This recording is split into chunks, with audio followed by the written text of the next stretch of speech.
capítulo de número 3, a partir do verso de número 14. Amém? Quem achou, diga amém. Glória a Deus. Assim está escrito na palavra de nosso Deus. Ao anjo da igreja em Laodiceia escreva: essas coisas diz o Amém, a testemunha fiel e verdadeira, o princípio da criação de Deus. Conheço as obras que você realiza, que você não é frio nem quente. Quem dera você fosse frio ou quente. Assim, porque você é morno e não é nem quente nem frio, estou a ponto de vomitá-lo da minha boca. Você diz: sou rico, estou bem de vida e não preciso de nada. Mas você não sabe que é infeliz, sim, miserável, pobre, cego e nu. Aconselho que você compre de mim ouro refinado pelo fogo, para que você seja de fato rico. Compre vestes brancas para se vestir, a fim de que a vergonha da sua nudez não fique evidente, e colírio para ungir os olhos, a fim de que você possa ver. Eu repreendo e disciplino aquele que amo. Portanto, seja zeloso e arrependa-se. Eis que estou à porta e bato. Se alguém ouvir a minha voz e abrir a porta, entrarei em sua casa e cearei com ele e ele comigo. Ao vencedor darei o direito de sentar-se comigo no meu trono, assim como também eu venci e me sentei com o meu Pai no seu trono. Quem tem ouvidos, ouça o que o Espírito diz às igrejas. Glória a Deus. Tome o seu assento. Gostaria aqui de fazer mais uma oração. A irmã Esther já orou, mas eu gostaria de fazer mais uma oração. Incline a sua cabeça, coloque a mão sobre o seu coração e vamos orar ao nosso Deus. Grandioso e maravilhoso Deus, Pai de toda bondade, de toda misericórdia, estou aqui, Senhor Deus, para incumbir de uma importante tarefa de levar a Tua palavra e lançar a semente ao coração dos Teus filhos. Que a semente lançada ao coração, Senhor Deus, venha achar morada e venha frutificar e frutificar com perseverança. Vai abrindo, Senhor Deus, olhos, ouvidos, retirando tudo aquilo que não provém do Senhor. Todo o cansaço, Senhor Deus, que fique da porta para fora. Que desse momento em diante haja o renovo vindo da Tua parte. Essa é a minha petição, em o nome do Senhor Jesus. Amém. Amém, meus queridos. Meus amados e queridos irmãos, quando o pastor me convidou para que estivesse trazendo a palavra, essa palavra ardeu muito forte em meu coração. Ela conta com uma carta que foi escrita por revelação do nosso Senhor Jesus através do apóstolo João. E aqui, por introdução desse texto, eu gostaria de frisar algo que é muito interessante, que eu achei muito interessante. Principalmente nos dias de hoje, nos dias em que nós estamos vivendo, na nossa geração, tem se levantado muitos falsos profetas. E nós temos a ideia de falso profeta é aquela pessoa que pega talvez um texto isolado da palavra de Deus e distorce totalmente o sentido, ou que pega a palavra de Deus e começa a arrotar heresias. Às vezes nós temos esse pensamento quando pensamos em falso profeta. Falso profeta é ser isso? Com certeza. Mas também falso profeta é ser aquela pessoa que omite a verdade da palavra de Deus. Muitas pessoas têm sido levantadas, e não por elas mesmas, mas elas têm sido levantadas por aqueles que gostam de ouvir às vezes um discurso suave, uma mensagem que não traz um confronto, um evangelho que vai amaciando o ego, vai deixando o meu eu como centro da palavra de Deus. Cristo vai sendo deixado de lado. E a mensagem que vem sendo pregada, principalmente nos dias de hoje, é o meu eu. Eu sou o centro do evangelho. E Cristo acaba ficando de lado. Não tem espaço. Um evangelho que não confronta, um evangelho que não traz transformação, não traz mudança, não é evangelho. Muitas pessoas têm dito nos dias de hoje: Deus é amor. Com certeza Deus é amor. Eu já disse isso em outras oportunidades e repito. Se nós pudéssemos resumir a palavra de Deus desde Gênesis a Apocalipse, a palavra que eu usaria para resumir a Bíblia em um contexto geral seria amor. Foi por um ato de amor que o nosso Senhor Jesus se entregou por mim e por você. Foi por um ato de amor que nós estamos aqui nessa noite. Mas Deus é apenas amor? Com certeza não é apenas amor. Se nós mergulharmos na palavra de Deus, desde Gênesis a Apocalipse, vamos ver uma frase, como eu disse aqui há uns dias atrás: arrependa-se, se desvie do seu caminho, volte-se a mim, se converta de todo o vosso coração, de toda a vossa alma, de todo o vosso entendimento. E às vezes a palavra vem sido pregada de maneira que vem alargando o caminho que o Senhor disse que é estreito, a porta que o Senhor disse que é estreita. Mas eu não quero pregar aqui somente a porta. Existe um caminho que nos conduz ao final desse trajeto. A porta é a passagem, mas existe uma continuidade, dia após dia. E um diagnóstico aqui que o nosso Senhor Jesus lança a essa igreja, localizada em Laodiceia. A partir do verso de número 15 ele diz: conheço as obras que você realiza. Parte A, vou repetir. Conheço as obras que você realiza. Os olhos do Senhor estão atentos a todo e a qualquer coisa, aos mínimos detalhes, seja uma palavra, seja um pensamento, seja um sentimento. O Senhor, Ele esquadrinha as mentes e os corações. Esquadrinha. O que é esquadrinhar? É você pegar uma determinada coisa e analisar minuciosamente.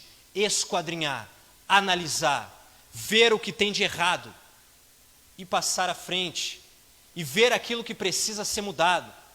Existem atitudes que têm que partir de nós para com Deus. Primeiro, eu preciso mudar.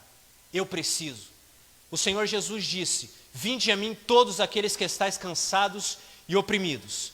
Vinde a mim. Vinde da maneira como você está, mas não permaneça da maneira como você está. Não permaneça. Que haja transformação, renovo dia após dia, avivamento. Um avivamento, ele não começa no coletivo, mas primeiro, ele começa no individual. Na minha atitude, no meu quarto de oração, no meu joelho dobrado, no meu coração quebrantado, nas minhas atitudes que eu quero mudar diante de Deus. E aqui, no verso de número 15, ele continua.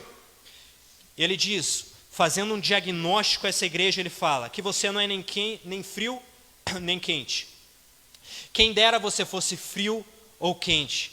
Assim, porque você é morno, e não é nem quente nem frio, estou a ponto de vomitá-lo da minha boca. 50% aqui, 50% ali. Meditando nessa palavra, o Senhor me fez lembrar, no livro do profeta Ezequiel, a partir do verso de número 1. O profeta Ezequiel, ele tinha sido levado cativo junto com os que estavam cativos na Babilônia. A primeira remessa que tinha ido. E ele estava lá no meio do povo. E ele estava junto ao rio Quebar. E ele olha, e ele tem uma visão maravilhosa dos serafins. E ele vê 4 serafins. E sobre a cabeça desses 4 serafins, ele vê uma plataforma. E em cima dessa plataforma, ele vê um trono. E aquele que está sentado sobre o trono era semelhante ao Filho do Homem. Embaixo dos pés dos serafins existiam rodas. E essas rodas, elas se movimentavam. Mas eu fico analisando aquele texto e eu vou me colocar na visão do profeta Ezequiel. Ele vendo aquela visão maravilhosa que ele estava vendo junto ao rio Quebar. Ele pensa, eu estou na Babilônia. O templo do Senhor se localizava onde? Em Jerusalém. A quase 1000 quilômetros de distância aonde ele estava. Por que será que a presença de Deus estava na Babilônia e não estava em Jerusalém? Porque o povo estava em constante decadência espiritual, em constante queda.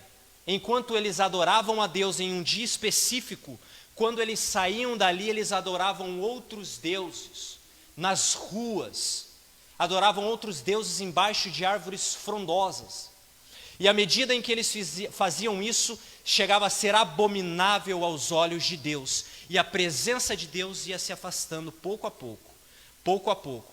E eles nem perceberam, mas quando eles se deram conta, a presença de Deus estava tão longe que eles não conseguiam mais alcançar. Era necessário que o Senhor colocasse um castigo sobre aquele povo para que ele se voltasse verdadeiramente a Deus e abandonasse as velhas práticas. E quantas vezes nós não fazemos isso? Permanecemos na mornidão espiritual. Quando vim para a igreja quinta, domingo, terça-feira, seja ele qualquer dia da semana, se tornou uma rotina. Aquilo não arde mais no coração. Se tornou cumprir um protocolo. Eu vou estar lá porque eu tenho que cumprir a minha obrigação. E onde que fica Deus diante de tudo isso? Na visão dos homens parece que nós estamos bem, mas na visão espiritual, na visão que Deus enxerga sobre nós, como nós estamos? A atitude dessa igreja causava tanta repulsa no Senhor, que ele chega a dizer: estou a ponto de vomitá-lo da minha boca. Todos aqui já tiveram a sensação de sentir uma ânsia de vômito. Que sensação desagradável é aquela? E quando às vezes vem e volta, a gente sente o amargo na boca. É uma sensação horrível. Imagine Deus, nosso Senhor Jesus, falando isso para uma igreja que vinha no culto, que adorava, que dobrava o joelho, que orava, mas o coração estava afastado do Senhor. Eles, numa questão material, eles eram uma igreja bem localizada.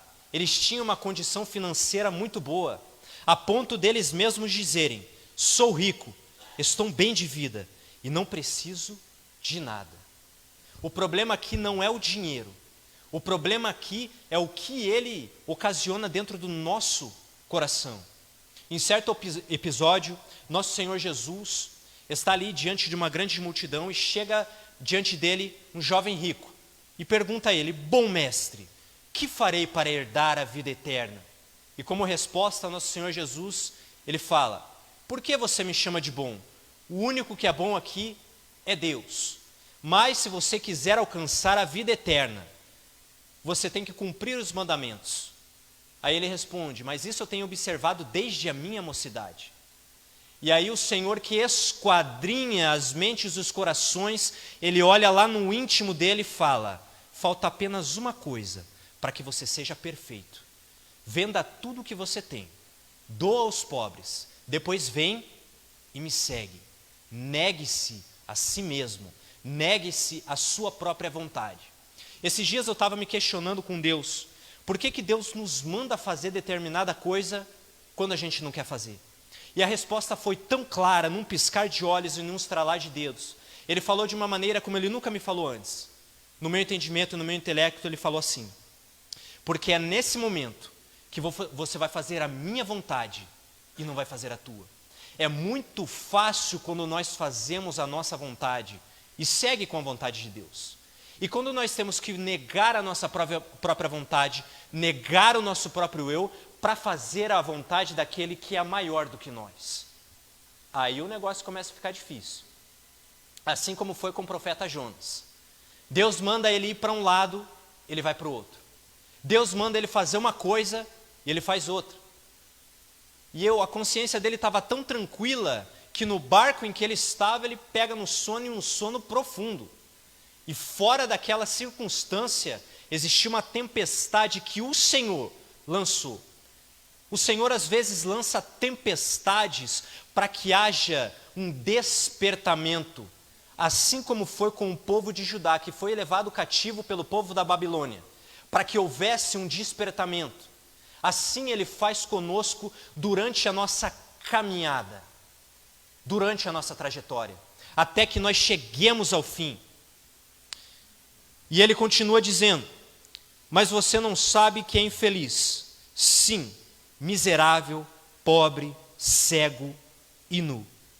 Como eu falei anteriormente, era uma cidade muito bem localizada, que tinha uma condição monetária muito boa. Eles tinham uma fábrica de roupas e fabricavam roupas que nós podemos dizer na nossa época, ou naquela época, que eram roupas da moda. onde ninguém tinha naquela cidade tinha. Eles tinham a condição monetária muito boa, que aquela era uma das únicas cidades que tinha uma especialidade médica na área da oftalmologia. Mas mesmo assim, tendo boas condições financeiras, tendo roupas que produziam, que poderiam ser consideradas da moda naquela época, e tendo a área que era atuada na área da medicina, na oftalmologia, eles eram cegos, eles eram pobres, e eles eram nus. Precisavam passar por um processo, e muitas vezes essa igreja é criticada, mas essa igreja foi a igreja que o Senhor Jesus amou. O Senhor Jesus quer resgatar. A vontade do Senhor não é que ninguém se perca. Ele não sente prazer na morte do ímpio, quem dirá na morte dos seus filhos, seja ela física ou espiritual? Porque se nós estamos em Cristo, a nossa morte física vai nos levar ao paraíso, à nova Jerusalém, ao que está nos aguardando. Mas às vezes a rotina do dia a dia faz com que não pensemos nisso e a promessa da vida eterna não arde mais no nosso coração.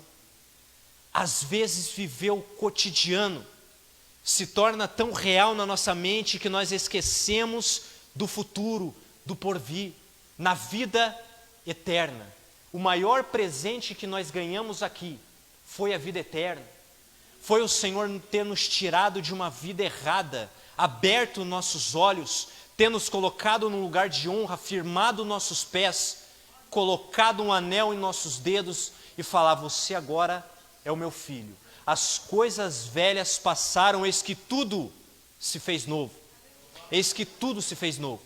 Mas às vezes o cotidiano, às vezes a rotina tira a nossa visão. E o inimigo nas nossas almas, ele veio para matar, roubar e destruir.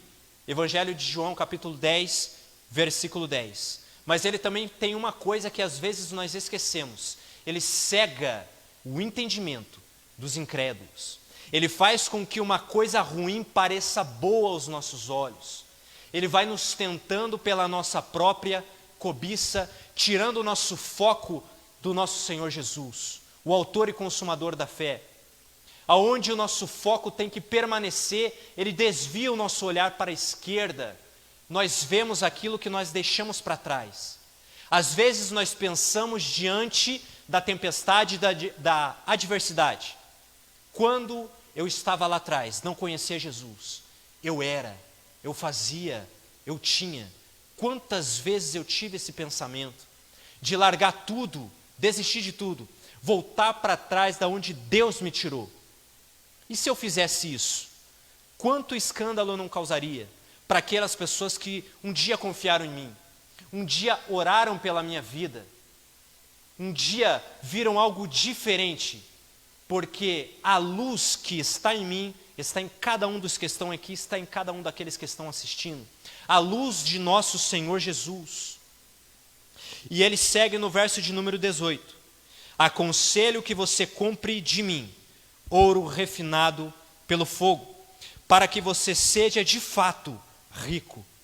Compre vestes brancas para se vestir, a fim de que a vergonha da sua nudez não fique evidente, e colírio para ungir os olhos, a fim de que você possa ver. Eu repreendo e disciplino aqueles que amo. Portanto, seja zeloso e arrependa-se. Como eu falei anteriormente e repito mais uma vez, qual a atitude que nós temos que ter diante de Deus? Arrependa-se. Transformação. Um evangelho que não me confronta, que não vai me transformando, isso não é evangelho. Isso não vai me conduzir à salvação. Isso vai me conduzir à perdição. Achando que estou indo para um caminho que vai me levar à salvação, está me conduzindo à ruína. Mas ele acrescenta: eu exorto e disciplino aquele que amo. Como eu falei, Deus é amor. E por ele nos amar, ele vai nos repreender, para que nós nos voltemos verdadeiramente a ele, porque ele não se compactua com o pecado. Às vezes nós temos um pecado que na nossa perspectiva parece muito pequeno. Uma pequena mentira. Às vezes é uma coisa que na nossa concepção não vai causar muito dano. E realmente, na primeira carta do apóstolo João, ele fala que existem pecados que não conduzem à morte. Mas quando ele fala isso, ele fala que não conduzem à morte de maneira física. Mas pouco a pouco ele vai nos conduzindo à morte na forma espiritual. É no pouco a pouco. Às vezes o esfriamento vem, mas não de uma maneira intensa, ele vem gradativamente, pouco a pouco. Vai nos tirando foco, vai nos tirando a vontade de vir e vai causando o quê? Desânimo. O desânimo é a pior coisa que existe, principalmente para aquelas pessoas que querem desistir. Se querem desistir, eu aconselho que orem a Deus. Já estou pedindo para que não orem, mas se quiserem, orem a Deus pedindo desânimo. Porque o desânimo ele vai nos cansando pouco a pouco. Ele vai nos tirando foco. Ele vai nos tirando a perspectiva. Ele vai nos tirando a vontade, o arder no coração, o avivamento de dentro para fora e de fora para dentro. Ele vai tirando o desânimo, o cansaço, mas que essa noite seja a noite do renovo, tanto físico, espiritual, mental, que a rotina venha a ser tirada e um desejo de servir a Deus em espírito e em verdade venha arder novamente no coração, como era no princípio. E ele continua no verso de número 20. Eis que estou à porta e bato.